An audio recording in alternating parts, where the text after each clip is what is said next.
اس ساری صف میں آواز واضح ہو تو پھر ذکر کا آغاز کریں، یا پھر یہ کہ ادھر اس طرف مومنین اگر آ جائیں تو شاید یہاں پر آواز واضح ہے،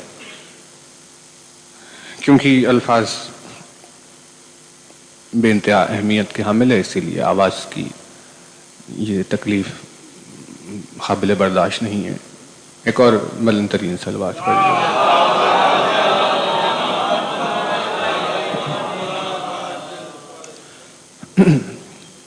خدمت میں آپ کی کچھ الفاظ ہیں جنہیں ملاحظہ فرمائیں۔ پہلا لفظ ایک پروردگار کی عطا کی گئی نعمت جو نمک ہے۔ نمک کسی بھی شے کے ذائقے کا ذمہ دار کہلاتا ہے۔ نمک نہ ہو تو اس چیز میں مزہ نہیں ہوتا، بدمزہ یا بے مزہ کوئی شے ہو جاتی ہے۔ تو نمک وہ ہے کہ جس سے کسی کھانے میں ذائقہ پیدا ہوتا ہے۔ اور کھانے کی چیزوں میں جو ڈرائی فروٹس ہوتے ہیں، بادام، پستہ وغیرہ، یہ ان میں پستوں کی ایک قسم ہے جن پر نمک ہوتا ہے۔ اگر آپ نے جا کر دیکھا ہو تو یہاں آپ کو مل جائیں گے کہ ایک بنا نمک والے پستے الگ ہوتے ہیں اور نمک والے پستے الگ ہوتے ہیں۔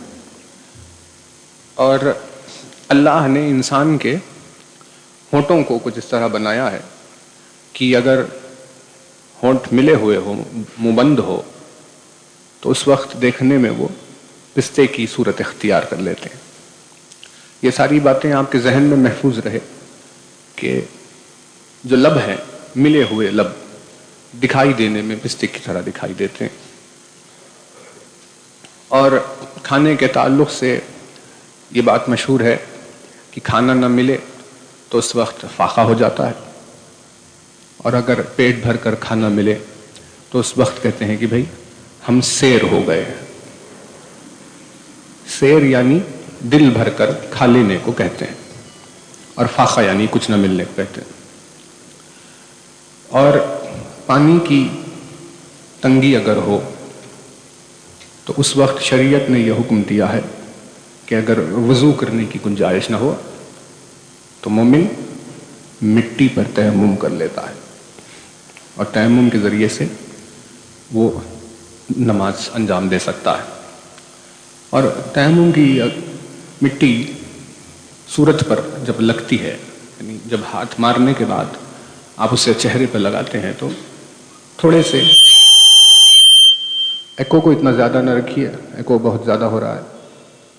جو آواز پہلے تھی وہ زیادہ بہتر تھی، ایکو کو تھوڑا کم کر دیں۔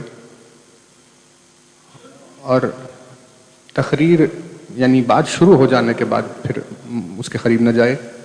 جو بات الفاظ جس طرح سیٹ ہو گئے تھے وہ بہت اچھا تھا، ایکو کو تھوڑا اور کم کر دیجیے۔ تو شریعت نے اجازت دی ہے کہ وضو کرنے کے لیے پانی نہ ہو تو اس وقت تیمم کر کے عبادت انجام دی جا سکتی ہے۔ تیمم کی مٹی صورت پر رہ جاتی ہے، یعنی جب ہاتھ مارنے کے بعد آپ اسے چہرے پر لگاتے ہیں تو وہ ہلکے ہلکے مٹی کے دانے صورت پر رہ جاتے ہیں، باریک خاک صورت پر باقی رہتی ہے۔ اور گزشتہ زمانے میں آئینوں کو مٹی سے صاف کیا جاتا تھا۔ آج بھی شاید کسی گاؤں میں یہ عمل ہوتا ہوگا، وہ ہم نے اپنی آنکھوں سے دیکھا تو نہیں سامنے، لیکن کتابوں میں پڑھا ہے، اور پرانے زمانے میں لوگ اس بات کا ذکر کرتے تھے کہ مٹی سے آئینے کو صاف کیا جاتا تھا۔ اور گردوں، فلک، کیوا، سما، یہ سب آسمان کے لیے استعمال کیے جاتے ہیں۔ گردوں کا مطلب بھی آسمان، کیوا کا، فلک کا، سما کا مطلب بھی آسمان ہے۔ اور بلبل ایک چڑیا کا نام ہے جو مشہور ہے اپنی آواز کی خوشنمائی کے لیے سب سے زیادہ خوبصورت آواز بلبل کی ہوتی ہے. انگلش میں اسے نائٹنگیل کہتے ہیں.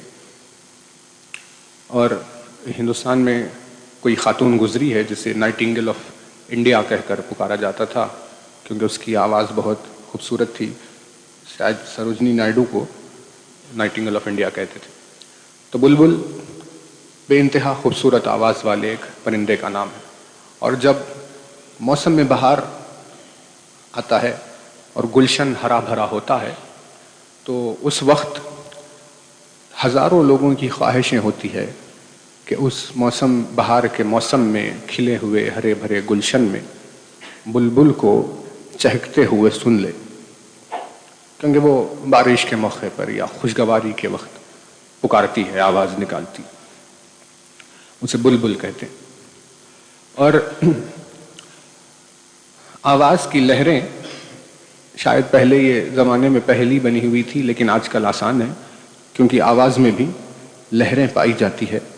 ساؤنڈ ویوز جو ہوتے ہیں اور ایسے ایسی ترچھی لکیریں، انہیں شعبے کہتے ہیں. شعبے یعنی ساؤنڈ ویوز.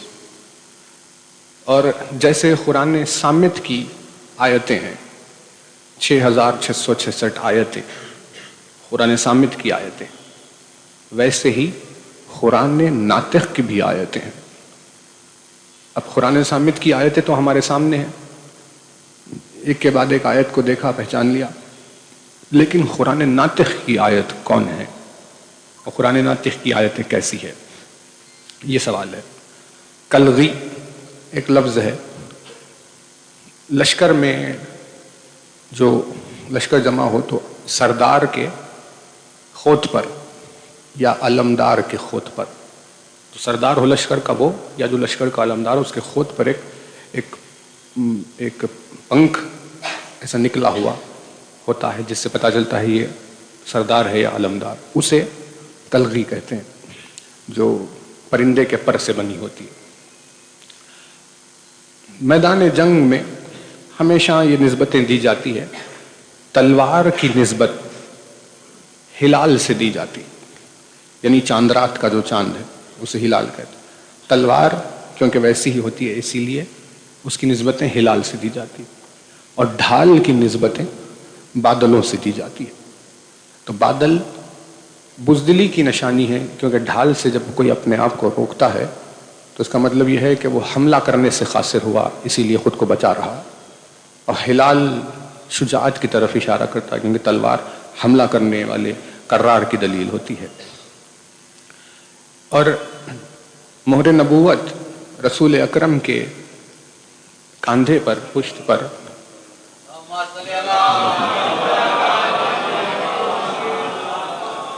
ایک نشان خدا کی جانب سے بنا ہوا تھا.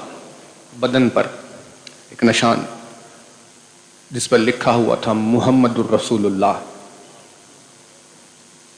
جنہوں نے رسول اکرم کو دیکھا ہے، انہوں نے جن کے نصیب کھلے ہیں، انہوں نے دیکھا کہ رسول کے کاندھے پر یہاں سیدھی جانب مہر نبوت تھی، محمد الرسول اللہ. اسے مہر نبوت کہتے ہیں.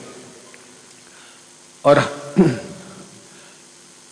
ایک ضعیفہ ایک خاتون ہے جنہیں مرثیوں کا بہت شوق ہے. ان کی ایک کلپ ہم نے یوٹیوب پر دیکھی تھی. اگر مرثیہ میں آپ کو سوال پیدا ہو تو وہ وضاحت کا وقت نہیں ہے، آپ جا کر اگر وہ کلپ دیکھ لیں، جس میں رشتے میں انہوں نے اس نزاکت کو بیان کیا کہ وہ رشتہ کیسا تھا ماں کا اپنے بیٹوں کے ساتھ، جناب اول محمد کے ساتھ.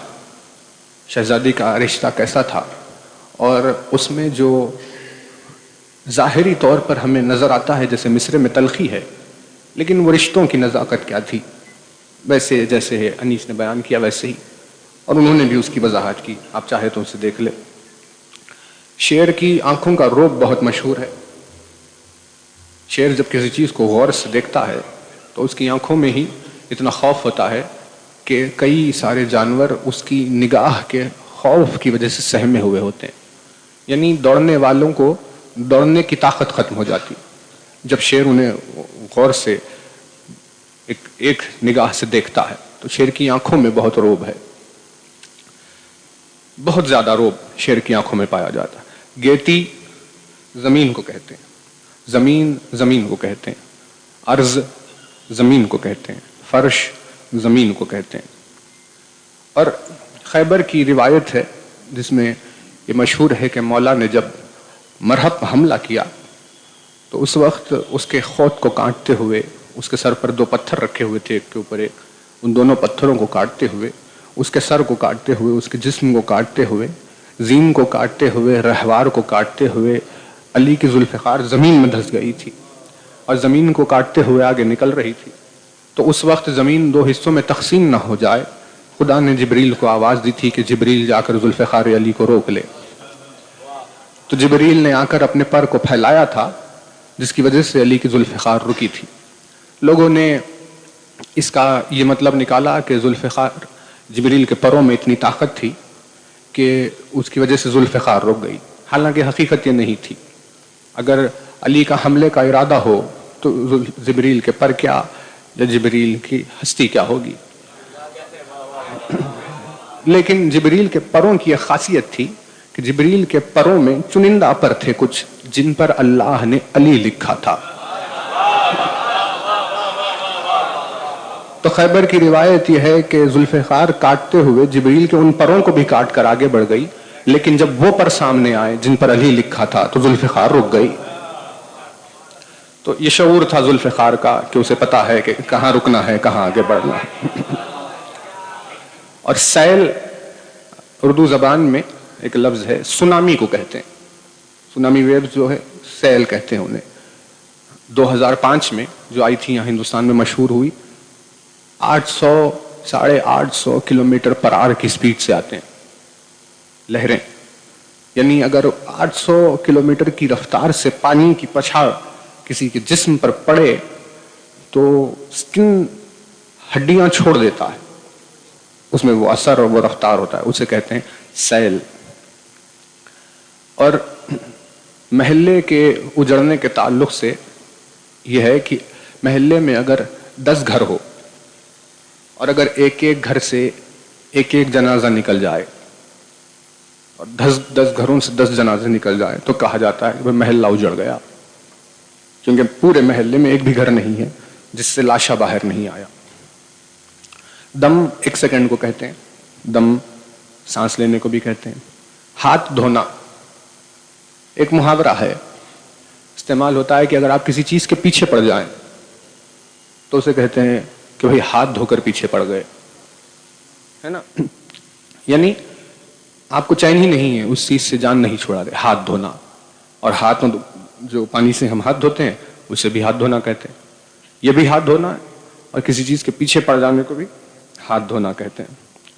اور بجلی جب آسمان سے چمک کر گرتی ہے تو اس کی خاصیت یہ ہے کہ اونچائی کی طرف زیادہ متوجہ ہوتی ہے، پستی کی بنسبت بجلی اوپر گرتی ہے، اسی لیے پہاڑوں پر بجلیاں زیادہ گرتی ہے اور زمینوں پر کم گرتی ہے، درختوں پر زیادہ گرتی ہے، زمینوں پر، فرش پر کم گرتی ہے۔ یہ اونچی اونچی عمارتیں جو بنائی جا رہی ہے آج کل، آپ دیکھیں گے کہ ان اونچی عمارتوں کے سروں پر سینگ بنا ہوا ہے۔ یہ رسول اکرم کے روایات میں ہے کہ آخری زمانے میں گھروں کے اوپر سینگ بھی ہوں گے۔